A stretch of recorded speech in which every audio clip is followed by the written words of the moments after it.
আসসালামু আলাইকুম রহমতুল্লাহি ওয়া বারাকাতুহু। আলহামদুলিল্লাহ, আজ মঙ্গলবার 2/7/2024। এই মুহূর্তে দাঁড়িয়েছি পবিত্র হারাম শরীফে।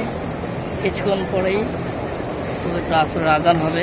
আলহামদুলিল্লাহ, খুবই ভালো লাগতেছে। খুব সহজে পবিত্র হারাম শরীফ আল্লাহ তাআলা আসার মতো সুযোগ আমাকে করে দিয়েছেন। আলহামদুলিল্লাহ, দৃশ্য দেখাচ্ছি আপনাদেরকে। হারাম শরীফ অনেকটাই চাপ আস্তে আস্তে কমতেছে। আলহামদুলিল্লাহ,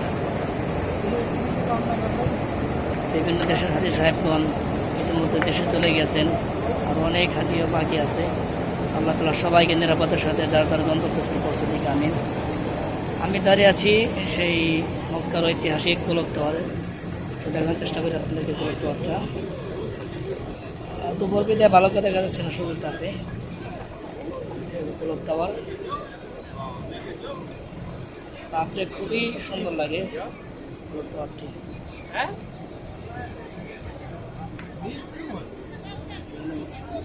পবিত্র হারাম শরীফের মসজিদের বাহিরের অবস্থা।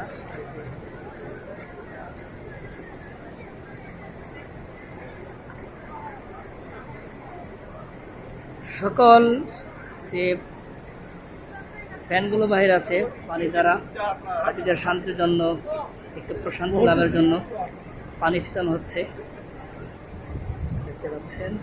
আলহামদুলিল্লাহ, খুবই সুন্দর। এই জায়গায় এখন খালি দেখছেন, আজান হলেই আজানের 5-10 মিনিট আগেই সম্পূর্ণ জায়গা বারোট হয়ে যাবে। ইনশাআল্লাহ সব মুসল্লি দ্বারা সব ভরপুর হয়ে যাবে। সুবহানাল্লাহ বিহামদিহি সুবহানাল্লাহিল আযীম।